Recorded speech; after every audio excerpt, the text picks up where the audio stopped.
Welcome back to another LinuxGameCast Weekly, the show that covers the latest Linux gaming news, reviews, how-tos, and most importantly, whatever the hell else we come up with. This week, Rocket Cars is adding a whale of a feature that I personally believe is cheating. And Ryan C. Gordon, G-Money, he wants to port your Linux title, maybe your old one, all for the low, low price of free. Song confirmed! It's dead, Jim? And there's a free software game jam coming up. The prize is the combined sales money from all the games. Robocraft is out of early access. No, you're not the only one who forgot it existed. And NVIDIA tells Ike his window manager sucks. They also fixed some Vulkan bits, but no one cares about that. I'm Vince Stone here at LGC Actual, switching the bits, doing the nightmare fuel, running the board. I tend to pop in every now and then. Joined every week by this, where's my hat?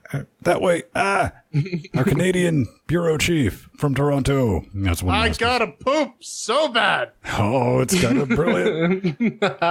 And no longer from Space Portugal. He is on the island. Unlike Jack. Well, he's like Jack. He went back, man. I'm in Anglia. That is Pedro Mateus.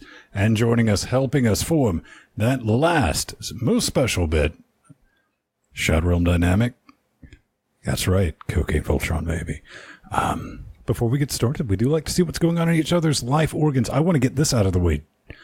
Gentlemen, and everyone listening, we updated our podcast delivery backend, so if you're... Oh, yeah, it looks all pretty now. It's all fugly and fucked up. I hate it. If you're watching this because you didn't show up in your feed and you're like, well, what the hell's going on? That's it. You might have to re-add. You shouldn't have to. Everything should work as normal. The redirects should. That was my Friday. That was my big party day. And yeah, it's kind of pretty. Everything's got its own feed. So like even our We Suck At series, you can subscribe to the video feed on that just by itself. And that's the thing. What's up with you, Jay, baby? Well, I got two things. Number one, I got a friend who has a VR kit, so sometimes I go to his place and I play some of the virtual realities. And I really, really, really like Gorn, and they need to put out a Linux version with some VR support because that might actually get me to invest in a Vive. Also, I might be shipping out to Finland for a little while, so that's going to be interesting. Any Finnish fans? I may need to crash on your couch so I can stash the work per diem and make away with some tax-free cash bonus. Yeah. And over here, well, last week I complained that my mouse, this old thing here, was dying. And one of you, I'm pretty sure it was one of you, decided, you know what, he's been doing okay. Wait. Alternate theory. Just somebody randomly, some philanthropist goes through random wish lists. Random Amazon wish lists. This is like alternate theory B you could possibly have, Pedro. Yeah, could be, but I'm pretty sure it was someone in Chat Realm. And thank you. It's the new version of the Kovacs. The 2016 one is pretty. It's really, really pretty. Here it is, plugged in with all the LEDs and all the things. Put it in your mouth. No. I'm going to esteem this one because it's really good, and there may be some content coming about this mouse specifically, so stay tuned. It's like Lemmiwix. Stick it up your butt. Well, jeez, I'm not going with Lemmiwix, man. I was going to go with the gerbil that we love to talk about every week is the horse. Yeah, the horse. It's looking a bit still, a little pallid. May it finally be dead. It's the Seamless Update. All right, so supposedly, the plot for Half-Life 3 has been released by one of the writers who has been a little disgruntled. His website got the little Reddit hug of death, so someone posted this on GitHub. The names and locations have been changed to protect the innocent, but you can figure out what they're talking actually, about. The GitHub version has the proper names. I was getting to that, Pedro. Thank you for interrupting. Pedro is interrupting Cal this evening. Yes, but anyways, this is all set up as like a letter to a letter to the people explaining what has happened in the interim. I will say, though, having watched all of Freeman's Mind multiple times, that is not how Gordon Freeman talks. He is a lot more insane and drug-fueled, and I'm pretty sure any letter he sent would have blood and feces smeared on it. Anyways, this has caused a big hubbub. People are saying, well, that's it for Half-Life 3. If someone has gone and released the plot, that means that it's dead. They're not making it anymore. I don't know. I think Ven, I think you agree with me. There's a couple possibilities here, right? Brother Swing, I mean, there's definitely some things that could be going on. The first, to me, is always the most likely, because this guy was the writer, you know? And if this is his business, this is his business. And I think anyone could definitely sit down and make the argument that dude just said, fuck it, all right? This just needs to come out and give it to the people.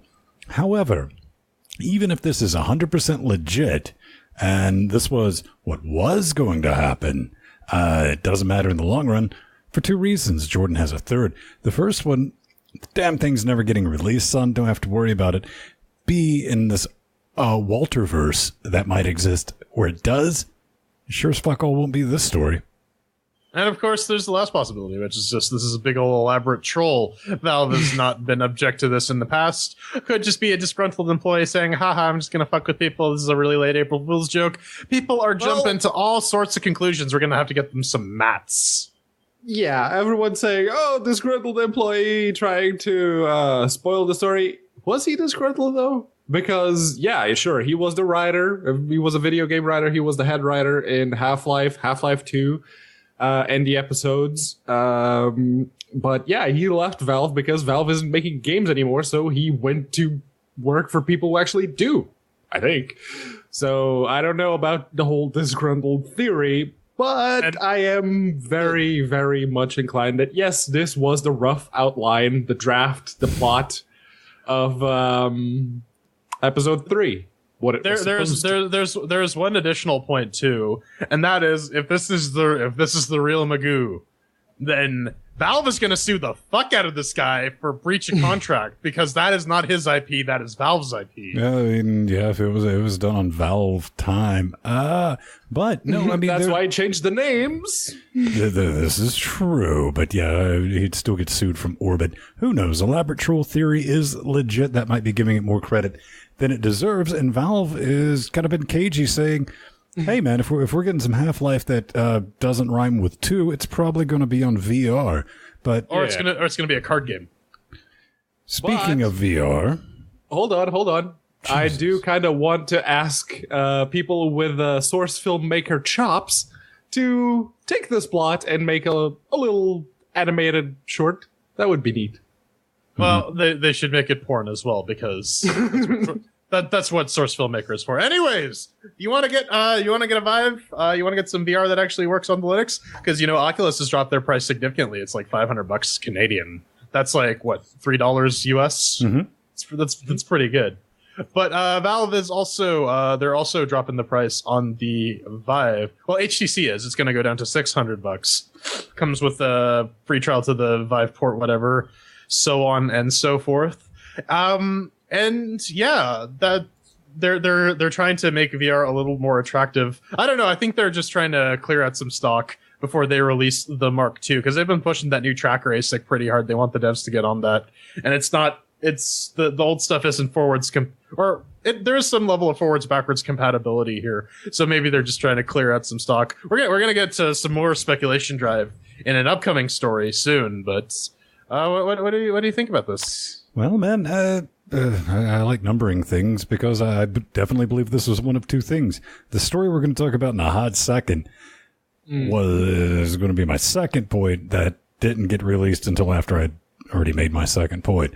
Kind of agree with Jordan. HTC, the Mark II, probably announced fall release, and so they want to get all the old stock out, or it's HTC. Kind of maybe possibly have realized that, the VR market is pretty much at a 100% saturation with current gen hardware. Notice what I said there. And they just want to nope this business before they tap out and just they're done with this and just give it to somebody else. I think that's a little bit of a faulty estimate, just because they've been pouring a lot of R&D into this. They've been pushing this really hard. Last week we were talking about that VR sound API that they've integrated into Unity now. So, like I said, I think Mark II is the more likely conclusion, and I'm thinking it's probably going to be more of a Christmas release to sort of get into the fucking craze, because that's about when they're going to start releasing the Project Scorpios and whatnot. People are going to want to spend some cash on an expensive Xmas gift. I don't know, Pedro. You got any thoughts on this? It's it's VR. It's about as relevant to Linux as I don't know, Jesus Christ. I don't know, man. I would actually argue, Maddie. So it's not going to take off to $199. It's not going to take off until A, you quit looking like you're getting face fucked by a toaster. That's a big one. B, it's going to have to be not too much heavier than the size of regular spectacles, and no wires. It's got to be wireless. Oh yeah, for sure. When I was playing Gorn last time, there was a guy like basically blocking me from punching shit and moving the cord from out from under me so that I don't collapse onto shit. Right. Yeah, and Pedro's right, as much as it pains me to admit it. There's not a lot of VR games on the Linuxes to make it worthwhile, at least for this little market segment that we try to appeal ourselves to. But then there are less VR users on Steam than there are Linux users. In fact, there are 4 times as many Linux users than there are VR users, according to Steam's hardware survey that everyone and their grandma like to quote on their. They should start marketing it to Linux users, exactly. But Ben, it's time to spin the wheel of Booga Booga. Hey, man, to my second point, HTC is reportedly considering selling its VR business. Yeah, the Vibe's going bye-bye. Go ahead and just throw them away. Throw them away directly to us so we can sell them on eBay. No, I mean, this is all rumor. This comes from Engadget, all this business in our show notes. It's like they're either considering getting rid of the VR business or the handset business. This, I think, to me sounds more like speculation, though, than anything else. And the article does have a good point. I mean, and Jordan, again, as you said, it kind of pains me to admit HTC makes good hardware, but HTC used to be a reasonably big brand, but now people like HTC, what? Yeah, they used to make really nice phones. Like the original Android G1 was a very popular phone. I had the Desire, which was the Nexus 1. It was the HTC branded one. They were solid phones for what they were at the time. Even the new ones are pretty nice. HTC is one of those companies that actually has like decent build quality, so they all have like aluminum frames and whatnot. It's not all cheap and plasticky. But yeah, no one's really been buying their phones, and people, apparently VR is their most successful division. So it seems kind of unlikely that unless they're trying to sell off parts wholesale and then just become like a technology licensor or just trying to get bought out, that it would be unlikely that they would put the kibosh on that, though. But one thing that does sort of make me scratch my head, though, is pretend. Let's go to this alternate reality where they do in fact do this. What are the consequences of this? Will the new buyers of this technology play nice with Valve? No, man, I'll tell you exactly. I'll tell you exactly what happens. Is when Zuckerberg walks in there, makes it fucking rain. Yeah. Oh, Valve's got, man, Zuck's got enough money to buy about 1 million Valves. All right, that's reality. He can make it happen. Then he doesn't have competition with his Rift anymore. But of course, that's all under the guise of no, they'll maintain separate products for like 10 fucking seconds, and then it'll get borged. But that's if it gets sold. And I know it's like, but Monopoly is the no. You're not going to Monopoly with that low an adoption rate. Let's play another board game. It's called Be a Lobbyist. Okay. What's the rules? You give me lots of money and then I do what you say. All right. Oh, so it's called being a bitch. Cool. No, it's called being a lobbyist, Pedro. but anyways, yeah, this is the big rumor mill thing. We've been hearing echoes of this for like a year now. So I don't know how much of that is actually based in reality. It sort of makes sense because, yeah, HTC hasn't been doing so well on the phone side, and the Vive did sell reasonably well as far as VR headsets go, unless you want to talk about the PSVR, at which point it sold like shit. But yeah, it's something that they might as well get rid of it for now, as it's still sort of kind of maybe profitable. Because after people start to realize that VR was just another craze, it was just another fucking gimmick, yeah, it's gonna drop. Just like motion sensor and 3D. I think game-wise it's a gimmick, but it does actually have some legitimate applications outside the gaming field. Outside the gaming field, yes. Yeah, which is why I think Valve should maybe start more, or not Valve, the HTC should start more aggressively pursuing these things, because that would, if you get like maybe some runaway military budget on that, oh man, we could have some like straight up holodecks. Please. The military is probably already got contacts, man. fair point. But you know, holographic contact. Let's talk about busted Python packages. Ah, yes, very, very busted, because both me and Jordan tried to get this to work, and we both ran into completely different issues. So this is Wall Steam. Wait, hang on a minute. I'm looking at the screenshot. How do you know an Arch user? They'll just tell you. Even in their screenshots. Yep. So here's the thing. This was also that looks like i3, which really only Arch users use. They're also BioShock Infinite. Mm-hmm. The completely valid Linux port according to Strider. Mm-hmm. But yeah, this comes from Arthur, and he was the one who put it in the show notes. And this is Wall_Steam. And what it does is it changes the Steam skin to the Metro skin and makes it fit with your wallpaper. It takes the same general colors that your wallpaper uses and themes your Steam client to fit. In theory, that's a very good idea. If you care about how your desktop looks, this will save you a hell of a lot of headaches. If you can get it to work, because in practice, it doesn't fucking work. Now, the Metro theme does work. I've been using it for on and off for over a year now.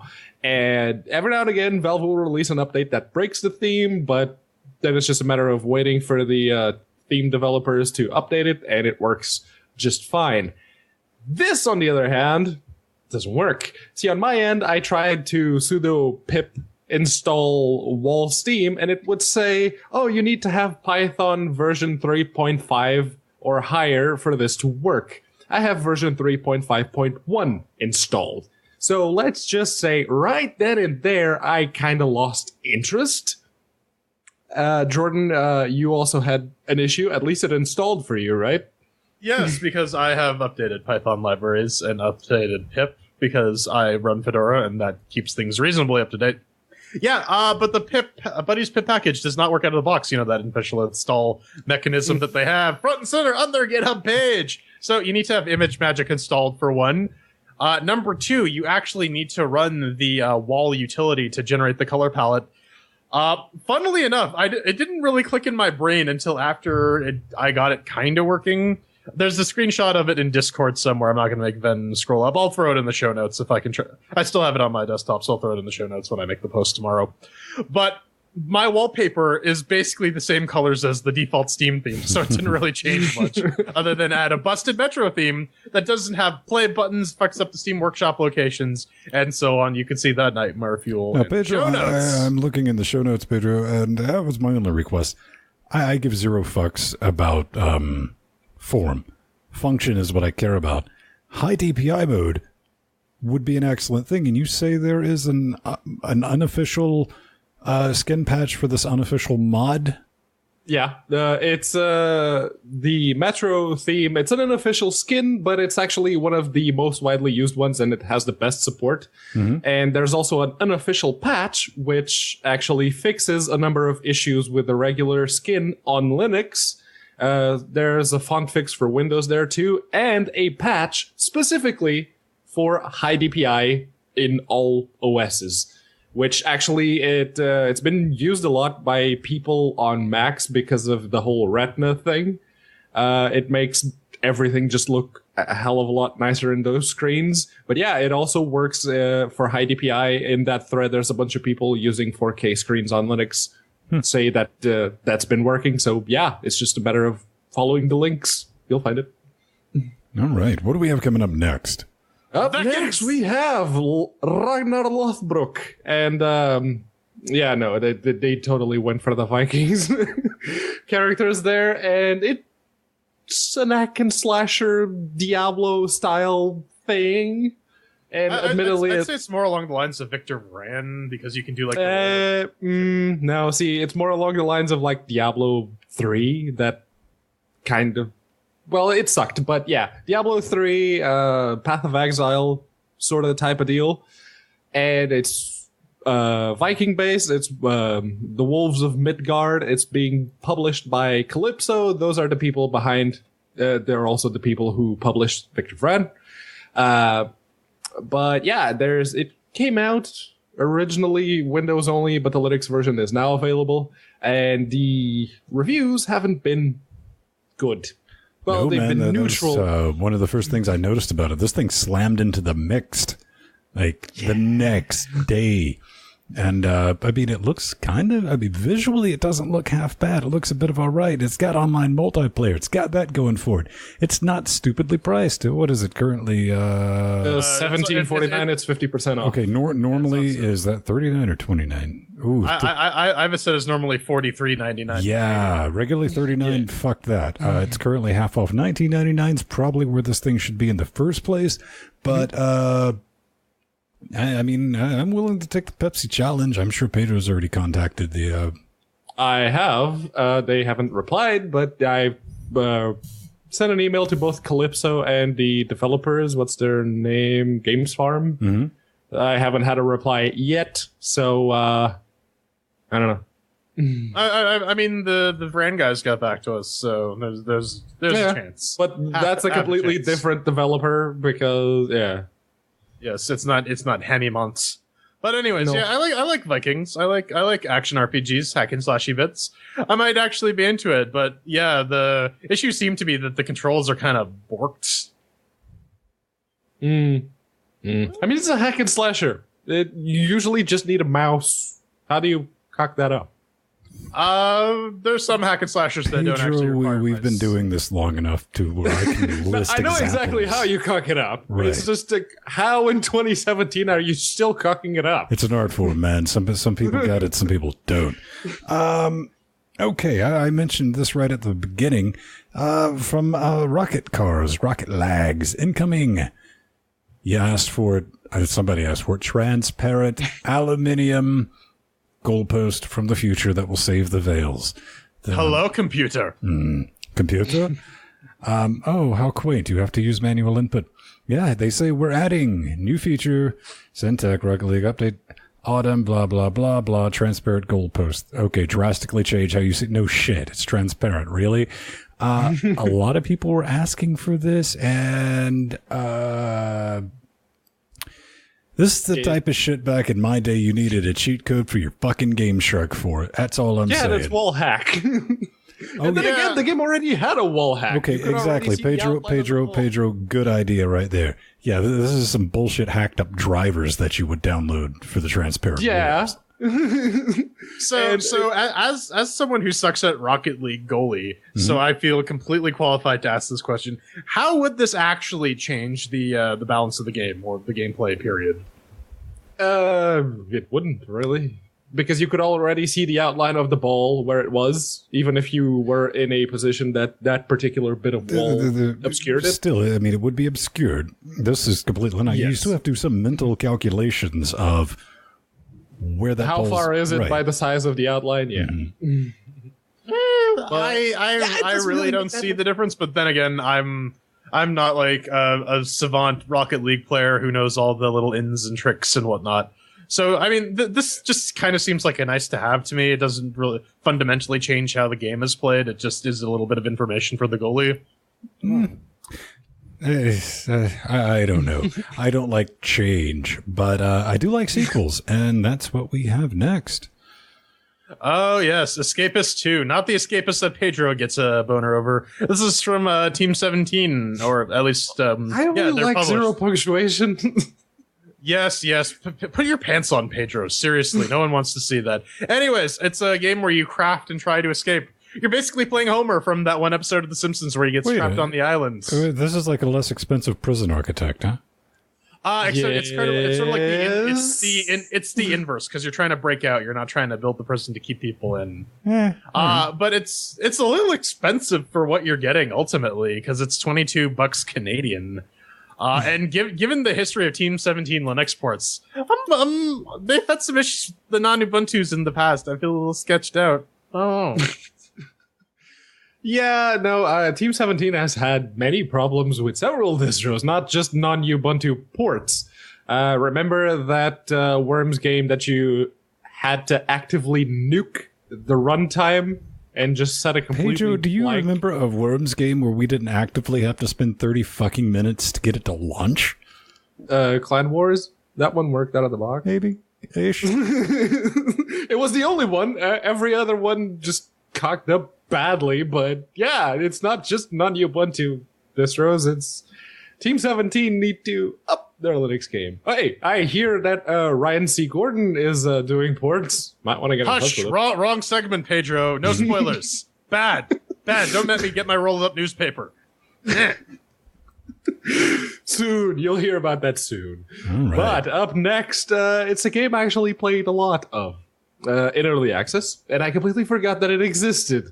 It's Robocraft. You basically build your own robot and then have at and destroy other people's robots that they built, or if you're lazy, you can just buy pre-built robots with actual money because really there is only one thing in this in the entire DLC lineup that could be considered pay to win, and it's not really.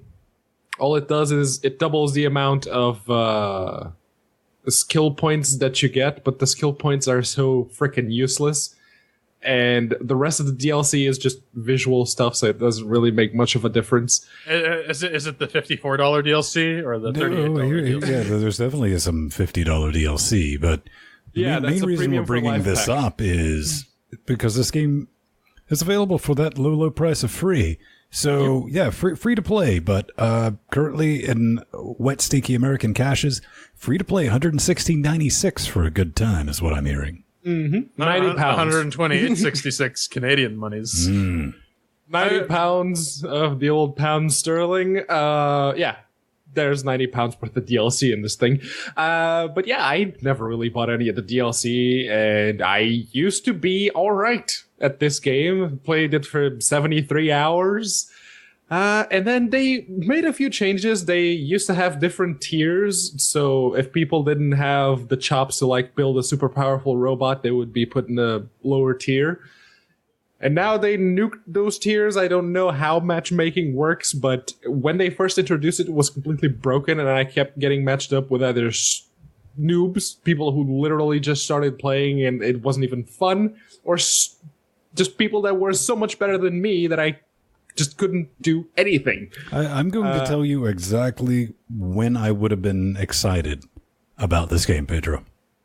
Okay. Is it never? No, it was the day before Besiege announced multiplayer. Oh. and on that bombshell, we're not cueing the music because we got a lot more show left for you. We got some news coming up, and then maybe we'll throw some stick chairs. I don't know.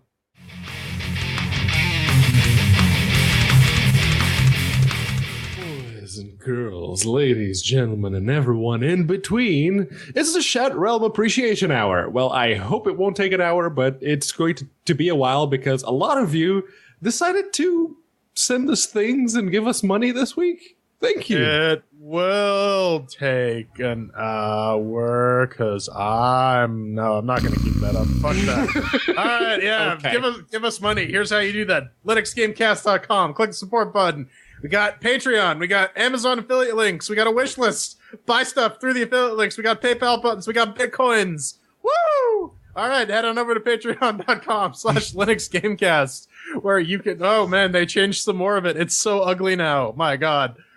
Oh, that's just the admin UI. It doesn't matter. You can give us money. We're at $224 an episode, which means that if we keep this up, if we close out the month, y'all are gonna make me play some Serious Sam. Dude, we're $26 away from actually having to give Empty some money and make T-shirts.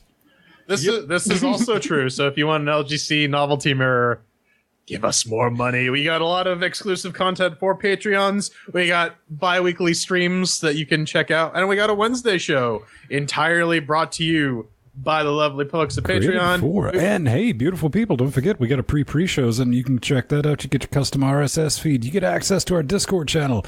It's there, and we finally got that linked in properly. So, yeah, get your rank, get your stuff. You can be awesome. Make fun of your friends that are not as cool as you. Pedro, who do we get to think this week? Oh, this week we have 2 new Patreons, Mr. Avery Roth and @TheAdmiralJT. Artheron, longtime Patreon, also upped this pledge. Thank you. Then there were a couple of new names which showed up on the fuck wall. Steve-O! There are new fuck buddies, by the way. That's what we call people on the fuck wall. Fuck buddies. I'm definitely seeing a Steve-O for first. Let's get it out of the way. Bradley, Jill and Steve, Maddie, Erod, Michael G, John M, Mr. Red, Linux Nero, and Clonkia last week threw it in that Mobo. But Steve-O walked in. He was like, hey. Here's a stick of gum. Yep. He bought us a stick of gum. It's a 960 Evo stick of gum. One of my favorite flavors. A bit crunchy, but delicious nonetheless. And the Admiral JT. That's our newest guy right there, man. Coming in today, screeching in the last minute. Kind of bid sniped me though on that because I had put something up on the wish list. I'm making myself use the damn thing. Like, okay, get this. You need the. We're talking practical, 100% practical shit. That's what's on our wish list. This is not like, oh, fanciful shit. This is like, let's build this goddamn studio and let's get it done. It's like, I don't want to break my neck. I got a bunch of cables. All right, let's not do what we did here. It's called learning from your fucking mistakes. It's like, I'm going to an adult. So I'm going to say, by the mere fact that I had put it on the wish list, I get half an adult point, but he did pick us up, then don't break his damn neck, cord concealer for the floor. Thank you. Well, now we don't have the lovely luck of actually seeing Ben break his neck on screen. This is exactly what I'm talking about. It's like, it would never be on camera either, so why waste that? So I guess all that's left is the CPU for the box of business. Which I'm picking up at the end of the month, bitches. If you get there in time. If you get there in time. Would you shut the foot? Shoosh. Listen, I gotta fucking play Serious Sam 3, man. I gotta suffer for this art. You gotta suffer for it, too. Hey, man. All right. Let's get into the news. All right. Yes. You got some drivers. Pedro, tell them about it. In true LGC tradition, we start off with some drivers. NVIDIA, they basically rolled up the beta that they had a while back. Now it's a full-on, short-lived branch. It's the 384.69, and it brings support for the Quattro P4000, or Quadro, as they call it. They also fixed an intermittent hang when using Vulkan to present directly to display using the VKKHR. Wow, my English is going. Extension, and they disabled G-Sync in desktop environments such as Budgie that use libmutter-0.so. Now, NVIDIA had already blacklisted libmutter.so a long time ago because Mutter is broken. Mutter is a piece of junk that the GNOME people decided to, let's basically just introduce the shittiest possible composited window manager that we can, and they called it Mutter. Even Metacity is better than Mutter, and Mutter was spun off of Metacity, so that means a lot. It's Mutter City is what I'm hearing. But yeah, basically this is NVIDIA saying, Budgie, we're using that. We've tested against it, and it didn't pass the mustard test. So Ike, get rid of it. Well, you know how much Ike loves getting told to do things. He just takes his rage out on his... Admittedly, he took this really well. It's like, oh shit, NVIDIA's actually addressing me. Well, I mean, it definitely could be a thing. I mean, for me, it really seemed like this driver release is mainly focused on sorting a hang with a Vulcan that is primarily experienced with VR titles on Linux, because you basically need VR for the latency issues. You need the Vulcans and the VRs and all that. So yeah, if you've been having issues along those lines, yeah, go ahead and make motorcycle sounds. That's the sound the new drivers make when you install them. It's awesome.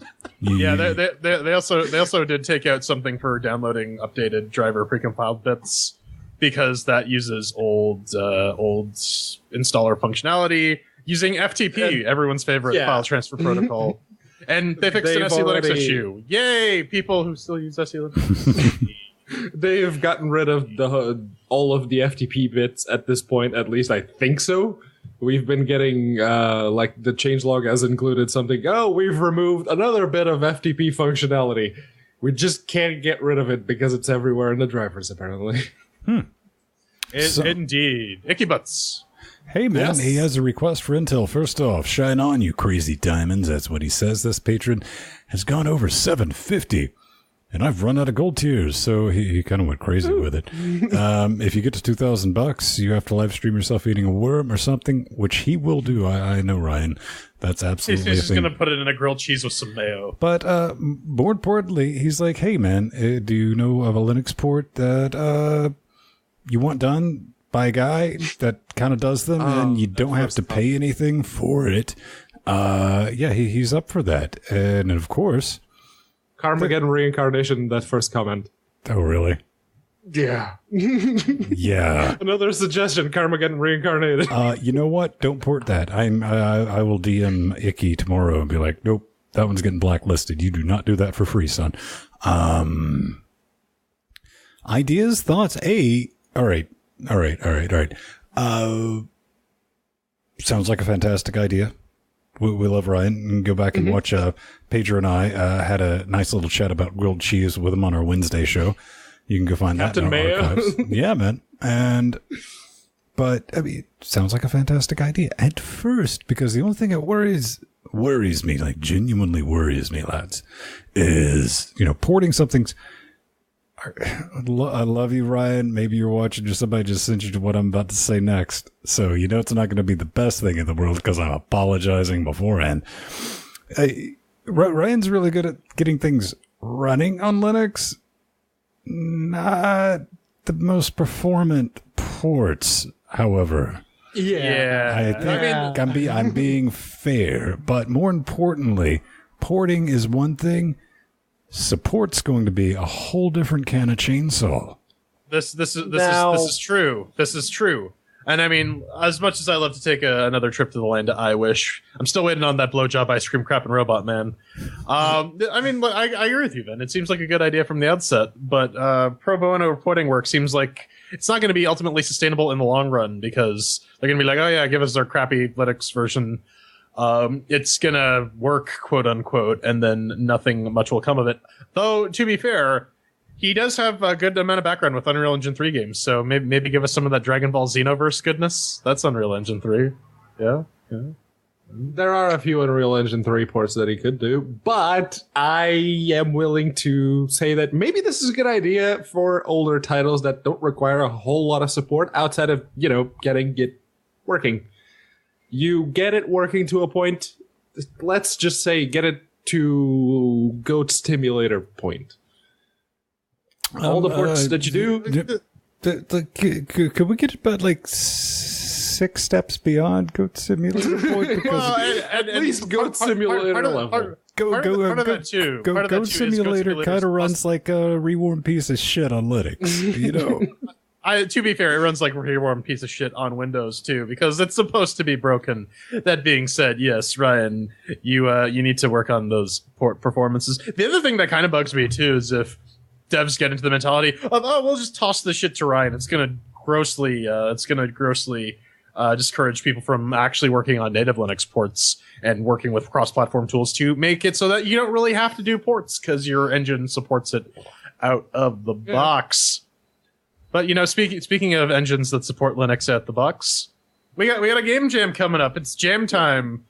I hate jam. Even with strawberries, I hate it. But there's an open source game jam that itch.io is running. I like their requirement where the game has to run on Linux, or at least through a web browser. It has to be entirely open source. There's no prize money, so this might deter some people from participating. But it's from the 9th to the 15th. There's a Steven Universe song at the end if you're into that. And yeah, you can go make some more Linux games. They can be crappy Linux games, but at least it puts it out there so that people have stuff to work off of. There's some skills being developed, so on and so forth. I do say though, Foxy, we gotta push Brick Simulator to place first, man. We gotta do it. Brick Simulator, Game of the Year edition. Just for the added fuckery, let's use the Ledvogt version. Oh god. Wait, does the Ledworks version even work? Because I don't think Foxy could even get that working, like the editor. I didn't listen, man. I didn't see anything in those requirements that had to work. Well, it does. It does say it has to work. How are we going to make it win, though? That's the problem. At minimum, be playable on either Linux or the web. So it has to work and be playable. We'll make it a YouTube video. Well, listen, YouTube videos have Snake and like Quap in them anyways, so... But you can't make a YouTube video because everything should be licensed as open source. The most restrictive license you can use is Creative Commons. Oh, you can make it a YouTube. You can do Creative Commons on YouTube. Yeah. You can use the VP9 encoding. Yeah, make it all open source. Well, I mean, YouTube automatically encodes everything to VP9. Yeah, exactly. That's my point. And they do say the top 3 games will be featured and playable at All Things Open, which is happening at right around the time that the game jam closes. October 23rd to 24th, 2017, in downtown Raleigh, NC, USA. Please, Brick Simulator, guys. Please, Brick Simulator. We need to bring Brick Simulator to the HTC Vive. All right. The full 3D experience. Just watch the bricks fall on you. No, you are the brick that just falls on people. And hey, man, if you're going to be playing with more Vive stuff, you might have to overclock your box, and this might be a tool you want to play with. It is Stress Test UI Monitoring Tool, because some people still do stress tests on things because of reasons. But that's exactly what it is. I mean, it's completely headless. You don't need a video card to run this. You can SSH into a box, which I personally find kind of neat. Or you could be like a sane person and just run Mothering Handbrake on a few videos, and you can get the same effect. Frequency utilization, it's all graphical and GUI for Arch users. They love that stuff. And pip install, there's not much to this, is there? Nope. Yep. Sudo pip install. Oh no, more pip for Arch. So it's not going to work. That's pip that actually works, though. So at least those people got it right. See, this is something I woun't want to type, though. Sudo apt get install stress. Well, I mean, I had to yum install love a while ago. If only that was that simple. I always install stress. That's one of the things I always install, like on the first run. I mean, if you want a little more YOLO swag than Prime, then this is definitely a tool for you. It's neat. It's always good to see how good your cooling system is, to see if your CPU doesn't fry itself. And it's slightly better at actually doing the stress test than, say, Handbrake doing a render of a video, because Handbrake will try its best to use all of your cores for as long as it can at their highest capability, but it's not always at 100%. It dips every now and again when it finishes one job, needs to load the other one. It's a video file. It takes a while, so it's not always at 100%.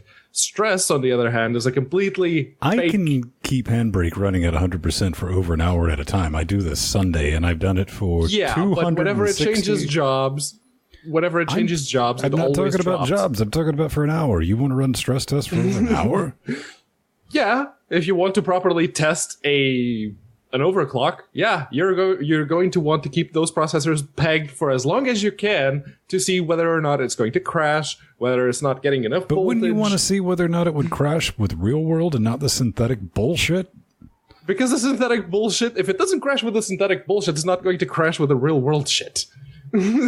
Jordan, you're the expert on this. Tell us. You know what? I'm gonna let you guys get a room, and we're gonna close this off. I got this lovely little controller here. Yeah, sure. Just go away from my face. No one wants to see it anyways. Yeah, DualShock 4. Lovely little controller. I like it. Feels good in the hands. Feels good in the other places. But you know, sometimes and you know, getting it working wirelessly with Bluetooth is surprisingly easy. I.e., you plug in your Bluetooth dongle. You hold down the PlayStation button for 30 seconds. It goes into pairing mode. You pair it in Linux. Oh, away you go. In Windows, you got to buy. If you're using Windows, you got to buy a special Bluetooth adapter. Install some like weird ass software. This is why I love Linux so much. But the downside to using that is, number one, it's a bit of a crapshoot. I find that certain games will pick it up, other games won't. You get more reliability using one of. God damn it! Too many cables on my desk. These guys, micro USB cable. You know, you plug it in. You play your games and away you go. I need to show you how to plug in things because I think you're all idiots. Well, listen, you just showed everyone what a micro USB or mini USB cable looks like, right?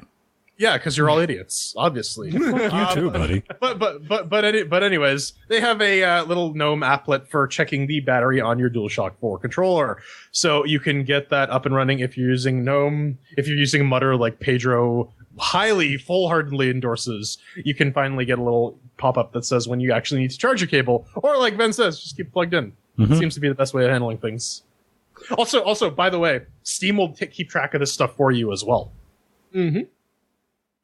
Steam has actually been doing that. I guess they use the old Steam controller. I'm looking at this, and it's a GNOME shell extension, so I'm guessing this is handy for games outside of Steam. Maybe you want to play GOG. I'm just kidding. Maybe you're playing games it would through work as long as you have it connected. And hell, if you use Steam and you set the DualShock 4 desktop configuration to emulate like mouse and keyboard, if you're one of those people, you can technically use it. But yeah, Valve have been trying their damnedest to expose all of the inner workings of DualShock 4s and Xbox controllers to SDL2, which means we will be seeing much more of this happening in the future, and preferably not GNOME extensions. So what would be interesting too is if we could have some proper SC controller integration, so that you can plug in with SDL, so you can just plug in whatever random controller and make it all work nicely, because SC controller is pretty handy for that. But speaking of sticks, no one's talking about sticks, but we're gonna stick it to you coming up next with West. X gonna stick it to you. Sticks. You just ruined it, Pedro. I quit. Fuck this.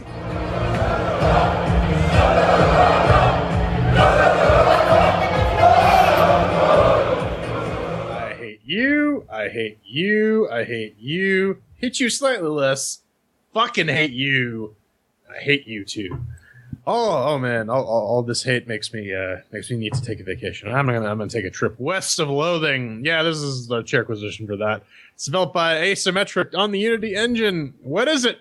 Say howdy to West of Loathing, a single-player slapstick comedy adventure role-playing game set in the Wild West of the Kingdom of Loathing universe.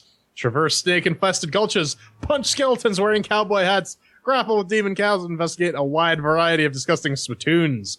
So, the devs hired a PR person to send us keys, so we got to play this game free, and we will bring you the chairquisition right now. 1 chair means that it's garbage, 2 chairs means that it's meh, 3 chairs means that it's pretty good, 4 chairs means that it's awesome, and we got our categories, Doom, mixed with the working, shiny sounds, controls, and fun. So let's kick this off, then. Did it work? Let me think about it as I blindly fumble around looking for. There I am. Hey, beautiful people. Over here on the Ubuntu 1604, soon to be later version of Ubuntu, powered by an AMD 8150. I'm running a 980 displayed at UHD, which I did play this game at, and it managed to hold a solid 60 FERPs. No complaints, and you kind of would guess it should, even on a calculator at 3840 by 2160. I didn't encounter a single issue. Then again, I'm running separate X screens, but maybe Pedro had a problem or two. Mm-hmm. So I can confidently say out of the box, we can throw 4 chairs right at it.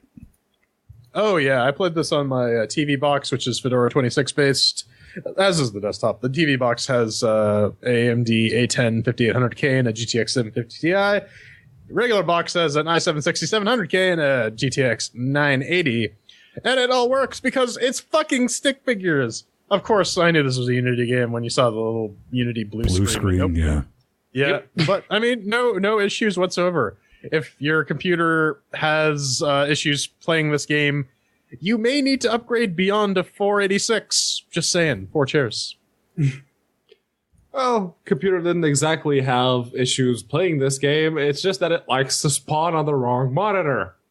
Every single time, even though I've changed it to the right monitor. Even though I went to the prefs file and set it to the right monitor. It just outright ignores that setting.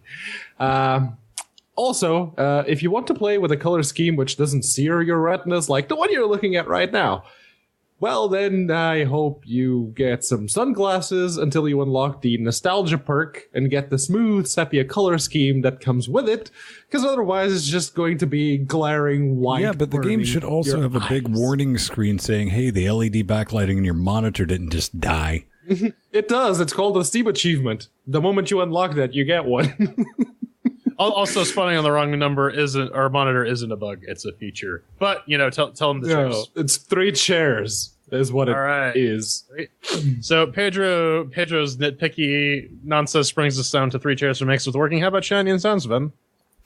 All right, man. I think this is absolutely a perfect example of a game that goes for a look and actually manages to pull it the fuck off. Granted, I was a little bit worried, kind of at first glance, looking at the screenshots before it was installed, because let's be honest, they look a bit low rent. They look a bit half-assed. Thankfully, I was incredibly wrong. You know this almost instantaneously, because when I first moved the little stick guide, it was like, shit, this is going to be memes or some shit. No, fluid animation, you go into town, a lot of shit going on. It's like, this is an extremely well done game. It's just done with fucking stick arts, all it is. And there's a lot of, pretty might be the wrong word, well executed 2D hand-drawn art in just a funky, fresh-ass style, because stick figures, I don't know, man. Sounds... It's got Western sounds. It's got hints of some shit. I was like, that's a Breaking Bad segue sound. It is. It is. But I won't tell anybody. Game, don't worry about it. I have nothing to complain about. This is one of those titles which rarely come along that I can do this for. And what I'm about to do is give it a solid 4 chairs for the Shiny and the Sounds, because they stick together and it nails what it's trying to pull off. And that's what the 4 chairs are for. Yeah, I mean, this game doesn't win any points for visual fidelity, but it's not the point. This is a whole like Brechtian setup where the lack of style is to forces you to pay attention to what's actually there, which is really, really sharp writing and it's just really sharp. Soundtrack's also really good. Yeah, I'm pretty sure the town theme is Dream a Little Dream of Me done on like a guitar. There are lots of like little songs like this is almost a song that I recognize, but it's not quite, probably just to skirt copyright. But yes, it is very, very well done. If you get it pushes the limit of what you can do with stick figure animation and still be sort of semi-compelling visually. But like I said, it's this whole Brechtian nonsense of trying to get you out of your existing complacent mindset and into something else that's a little more analytical. So, on account of that, it gets 3 whole chairs. It's pretty good. Yeah, the only thing I can add here, and it was really the only complaint I have about the aesthetics specifically, is how the combat animations just take for fucking ever. It's like, okay, that's an attack. Just hurry it up. I don't need to be watching it for 10 whole seconds. But I think they kind of realized that because if you go to the options, you get the you get the option to fast forward combat animations by all the way up to 300%. I actually play at 200 most of the time, unless, actually what you're watching right now is at 300%. So yeah, no, I have absolutely no complaints here. I really like the backgrounds. Yeah, they're stick figures, but they're well done. And to me, that means 4 chairs. And because Jordan sticksist, that brings us down to 3. Yes. Thank you. Listen, I just want to stick it to you guys. Mm-hmm. You want to get the controls? All right. Why don't you tell us about the analog stick support or lack thereof, then? Man, first off, don't even try this with your Nintendo Power Pad. You're gonna have a bad time. It works great with the keyboard. You can basically probably just play the entire damn game with the keyboard. Very logically laid out. No bullshit required. Very happy to see that. You can use the gerbil in addition to that. Hack it. Not really hack it, but makes life just that little bit easier playing the game. There's nothing terribly fast-paced. There's no action, quick-time events, and all that bullshit. So you're probably going to be happy with that. What I'd really, really have liked to seen, though, can't dig in a chair for this, but actually this is probably something you could just pull off with your Steam controller, is just gamepad support, because I would probably... This is a game I could definitely just cut on the Steam box, absorb myself into my couch organ and dick around with for 30 minutes at a time. But it's not necessarily something I want to sit down in front of the monitor and really get involved with, because the relationship I personally have with turn-based combat, but with the controls, it's all spot on. I mean, it's WASD. It's WASD space. You hit the one button sometimes, I for inventory, M for map. It's all there. It's logically laid out. No complaints, and a solid 4.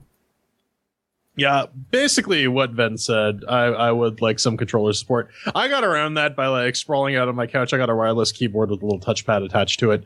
So I was basically sitting in my underwear eating Doritos and playing this game. So it gets 4 chairs. Hang on. There are 4 chairs.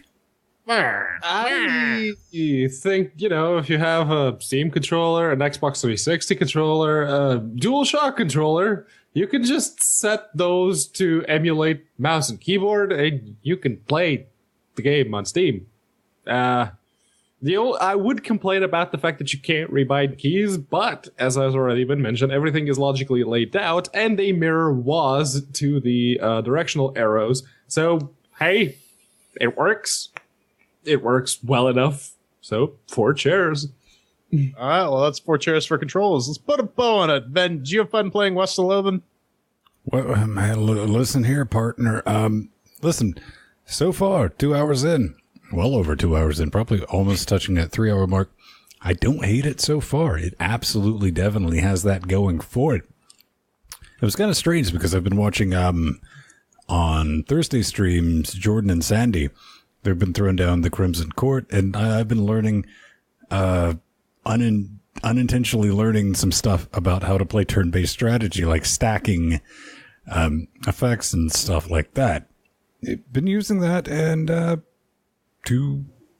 it's kind of weird having some of that knowledge that I was able to apply to something else. I was like, didn't think that would ever happen.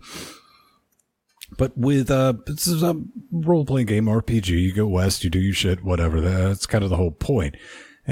I was kind of scared because I saw the combat, grid-based combat and all that bullshit. But speaking of bullshit, turns out if you add enough of it, just enough genuine bullshittery into the game, I can completely ignore all.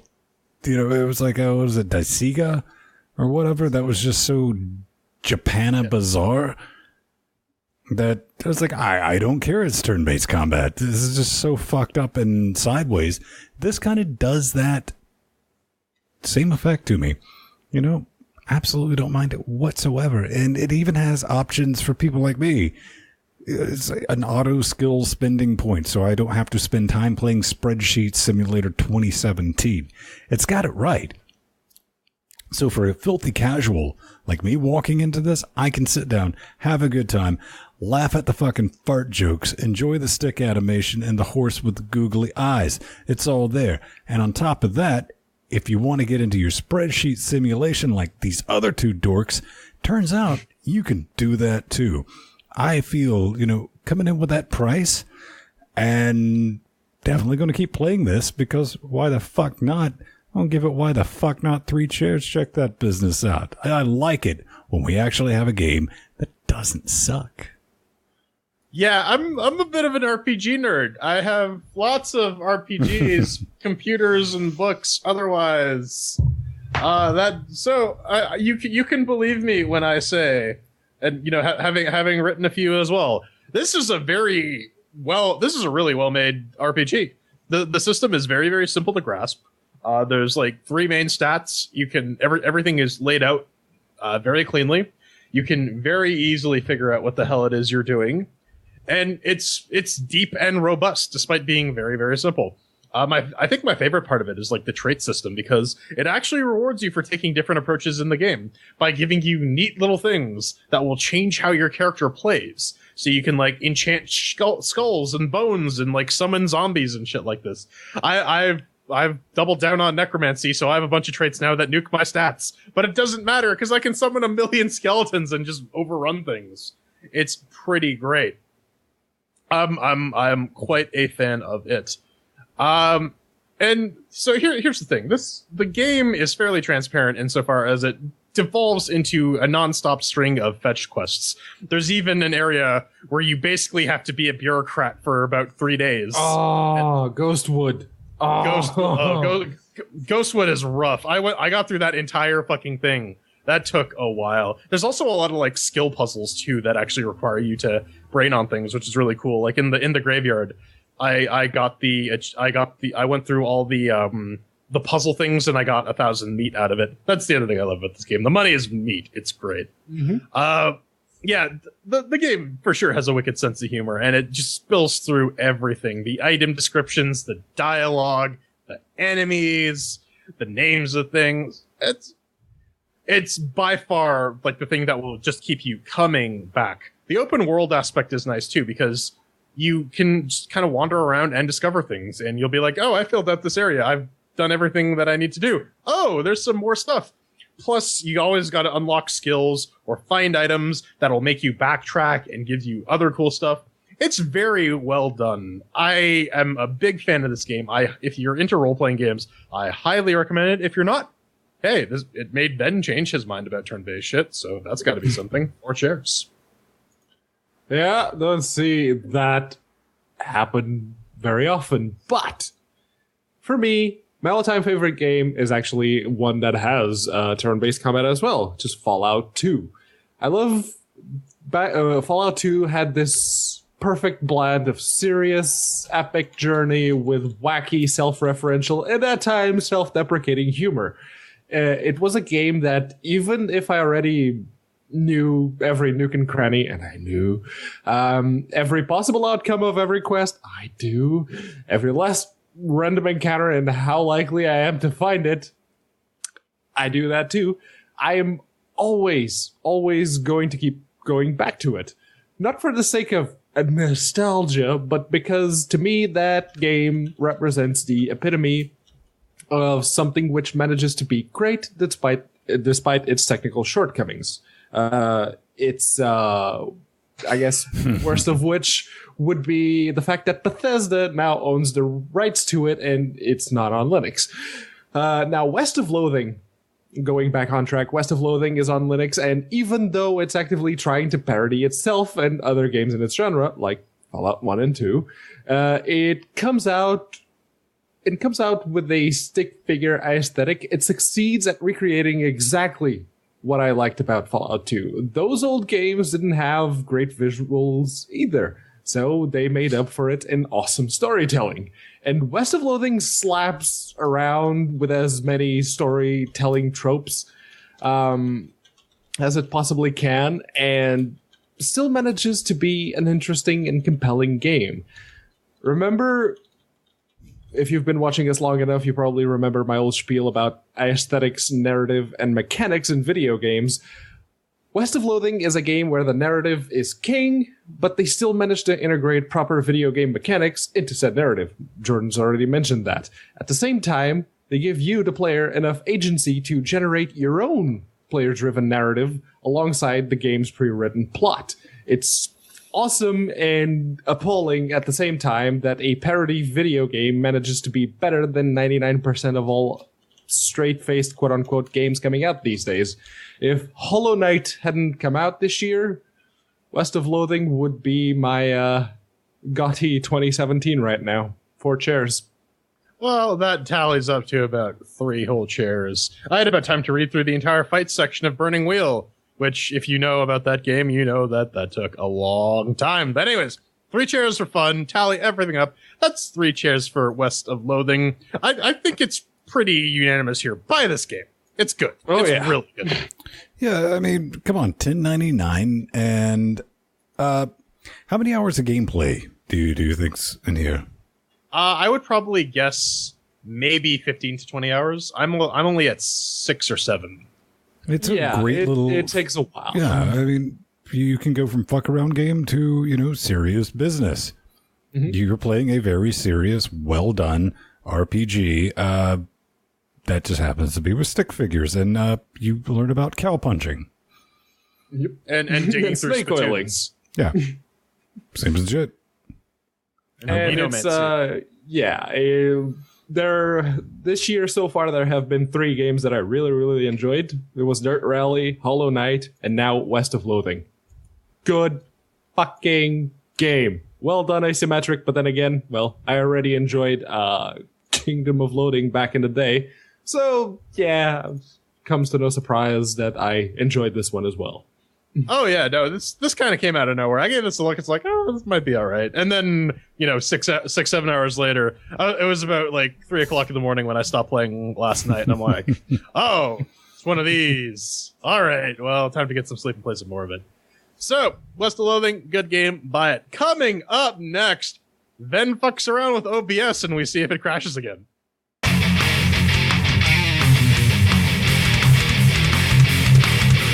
Boys and girls, we're wrapping up the show. Yes, it's your chance to scream in our direction and say disparaging remarks about our mums, our dads, our grandmas, our dogs, our cats, whatever. Basically, you want to cuss at us, go to LinuxGameCast.com, hit the contact button, fill out the form, make sure LGC Weekly is the thing that's picked on the drop-downy box, and fill out the rest of the stuff with your message. If you're a game developer and you'd like us to talk about your game, make sure to include something we can share between the 3 of us, or if your game's already on Steam, 3 keys so we can all play the game on our time. Wait a minute. What if they're like, I'm just going to give you 1 key, but you share? Well, we can set up the family sharing. DRM free game doesn't work. Listen, they limit the keys on Steam now. People may have like really bad sales and they can't afford to give us more keys.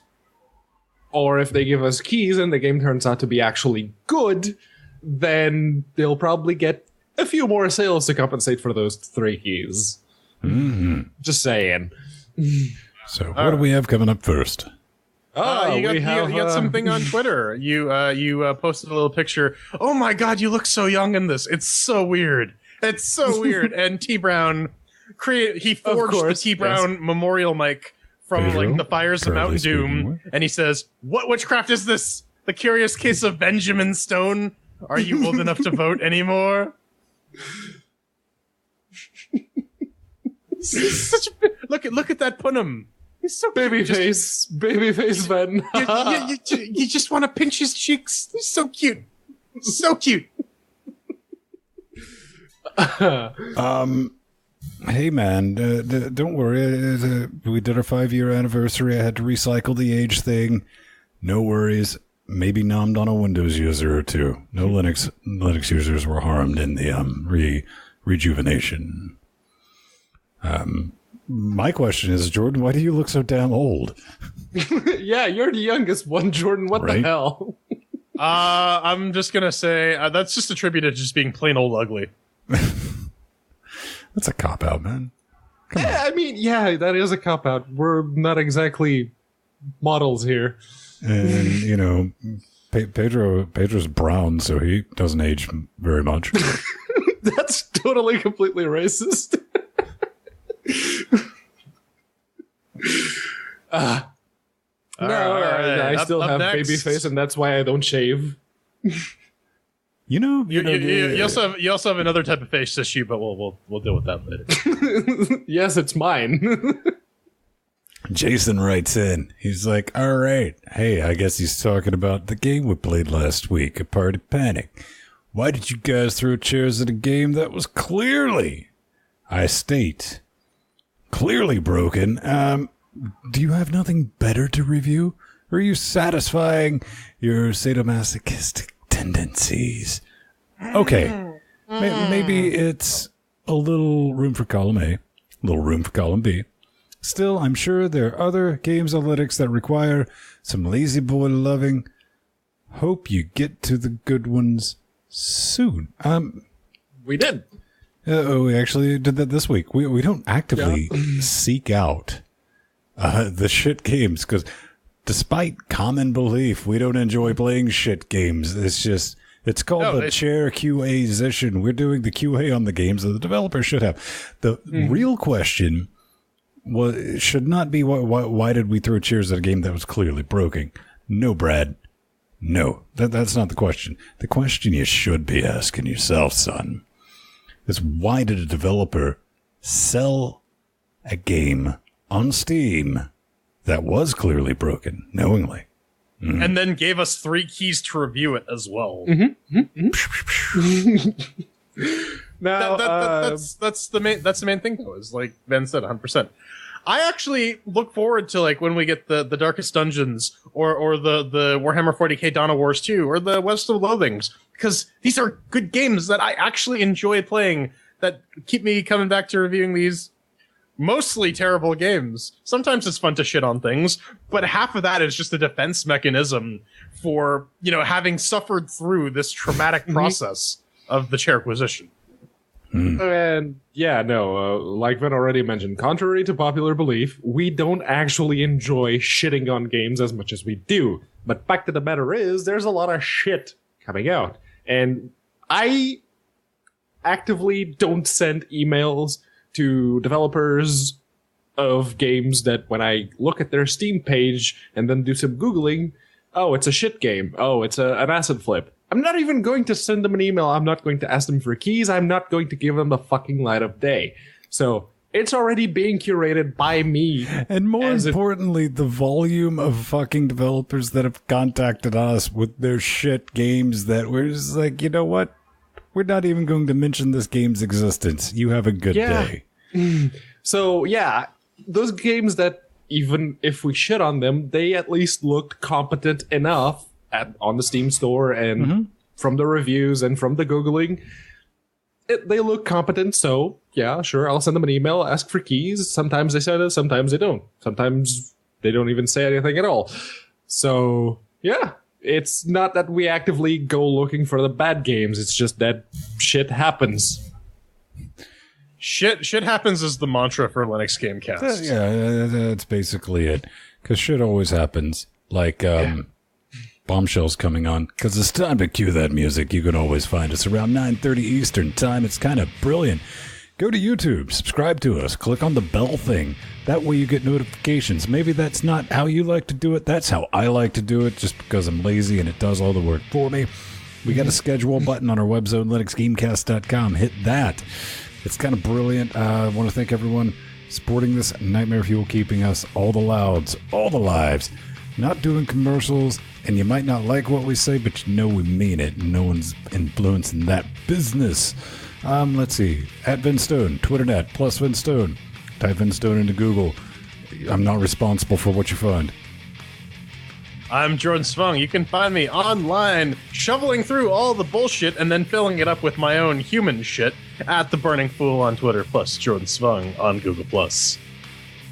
And I am Pedro Batos. You can usually find me posting random screenshots of my desktop, be it the Steam client or something else that I made look pretty, for my own amusement mostly, But every now and again, I'll post something interesting, so you probably want to follow me. That's plus Pedro Mateos on Google Plus, and at @accounted4. That's FOUR. You can read it down there. The other side, right down there. Send him pictures of feet. And by the way, Pedro's Twitter and Google Plus feed is literally the tech equivalent of that person who's like constantly takes gym selfies or like of their butt. Yeah, except you don't have to look at me, just my desktop. Yeah, I guess that is what we learned this week. Also, energy drinks taste like weasel semen. Delicious, nutritious weasel semen. Cue the credits. Because we've totally got the plaid, bitches. Oh, that weasel spooge. Put it in my face. It's like a Weasley money shot. Oh no, it's a mustelid money shot. There you go. And YouTube takes us down. No, it's what's the Battlestar Galactica theme? Oh, right. Shaky cam. Yeah. Or the place, LinuxGameCast. The time, 9:30. 3 seconds in the future. That's more like 6. The delay is around 6 seconds ish. Man, we're gonna run out of like fucking sci-fi things to superimpose over the Star Wars credits that aren't Star Wars. Yeah, probably. Yeah. Oh, the fuck wall is there? No. Yeah, or I don't think any of us are whiny enough to do the Farscape theme. 5 dudes.